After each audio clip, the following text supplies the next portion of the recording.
See, right about now, we gonna finish this whole thing off real cool, like, man. Big Piff, y'all. One time on the two-step.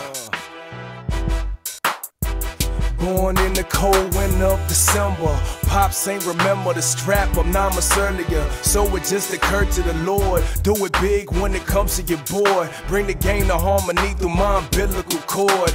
Nah, he got bored like home, make him problematic. Bring a little action to niggas who been napping. Mom's a heroin, so I was born an addict. Nicotine fiend came smoking out the package. Newport of sorts for niggas paddling them stream without an oar before, couldn't imagine. A captain wrapped in for the masses. CEO Bill still look trill sagging. Y'all, this Next Day Mixtapes. Y'all tune in to the Mo and Joe show, and we got your boy Big Piff over here. You know what I'm saying? PB represents. Anyway, man, can you explain a little bit? Pine Bluff was like growing up over there.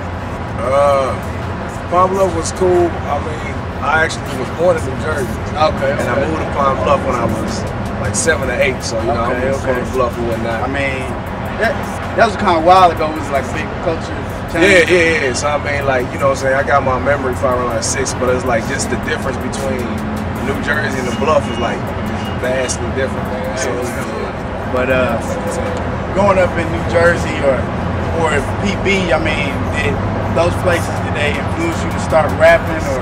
Nah, man. Like back then, like I actually didn't get what made me kind of first fall in love with rap was actually 8 Ball and MJG. Lay It Down when I was I want to say I was like, man, you know that drive. Okay. And when I first heard that song, just the mix between like the beat and just the way they rhymed over that, kind of just had me attached. You know, before that I was in rap, but it was kind of like no big thing because like my parents grew up on like that. They still play Motown and break out the records. And, you know, have family shindigs and stuff like that. You know what I'm saying? But it wasn't until like I heard that I kind of really crossed over to rap. So it's kind of funny because a lot of people say I had like an East Coast style stuff like that. But like for real, it wasn't. Like I just listened to like all Swab albums, like Tila, 8 Ball, MJG, Crime Boss, like all them. Damn. So that's what like stood out to me. Like when I first heard your music, it was like the East Coast style. You know what I'm saying? And you don't really hear that a lot, you know, in Arkansas. Like you know, I don't. It's one of those things where like when I'm here in the South, everybody's like, man, you seem like you're from the East Coast. As soon as I go to the East Coast, they be like, man, you sound like you're from the South. So it's just one of them things where like it's kind of like a middle ground because I was heavily influenced by East Coast rap. Because it wasn't until my homeboy, actually one of my biggest influences, dude named Tony Pro, he used to listen to just like Nas, Jay-Z. When I first heard him, I thought Jay-Z sucked. Like for real, I heard him when I didn't understand, but like he used to just always play it and when I just listened to it, and I kind of like understood like why this was just some good music, and then I kind of just went heavy into like this, I guess you would say like East Coast rap. Man, it's been a progression. See, so the thing is, like, one thing I would say about myself is I'm all about like understanding the growth and evolution, and I like youth. You know what I'm saying? It's not even to say like I just want to concentrate on my lyrics and just concentrate on the musicality and all that stuff. But it's just like one of those things I like music, and I'm able to kind of like pull back and see like the larger scope, like what an artist is trying to do.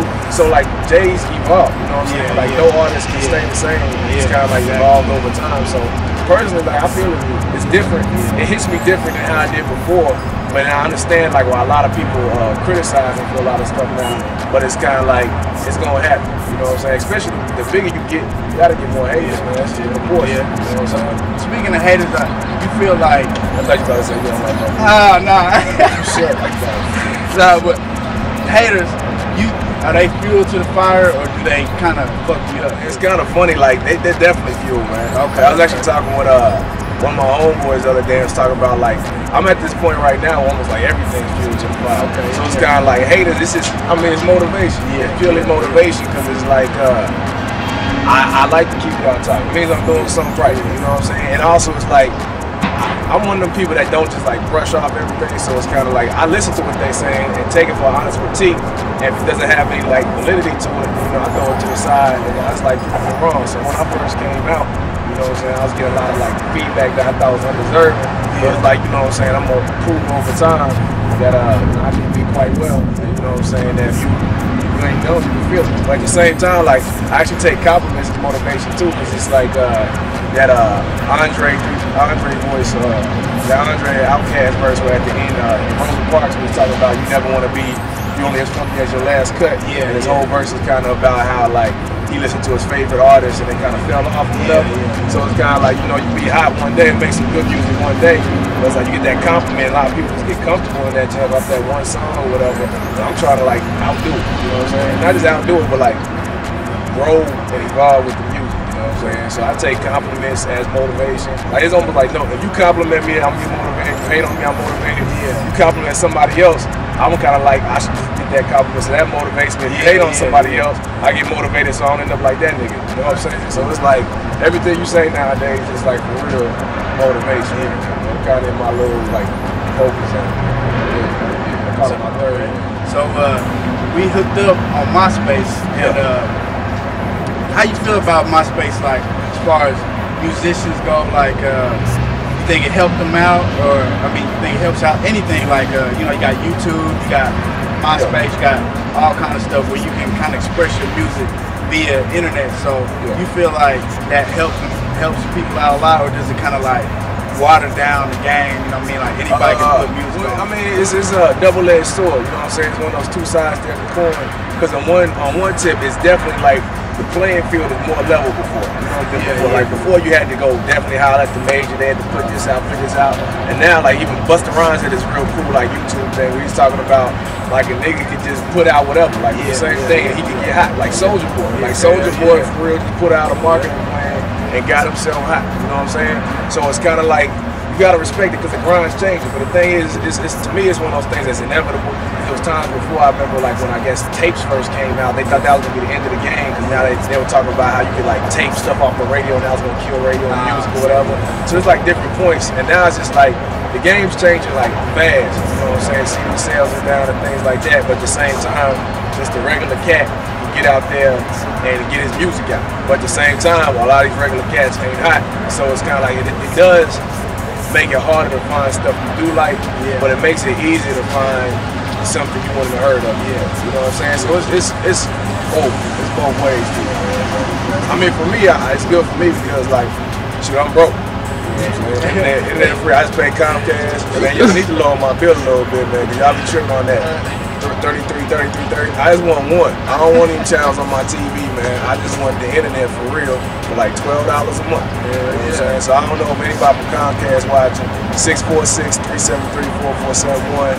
Flip a little switch on my thing. I slip a $10 bill straight. You probably gonna get somebody that's not from Comcast to call you. Hey, anybody not from Comcast, call me. I slip you a $20 bill. We're gonna rage against the man. You know what I'm saying? No, real talk though, man. Like, yeah, it's good for me because it's easier for me to get out there and do stuff what I wouldn't have before. You know? So it's good, man. Okay, so with the internet age kind of going on right now, music, how you feel? What's the current state of hip hop right now?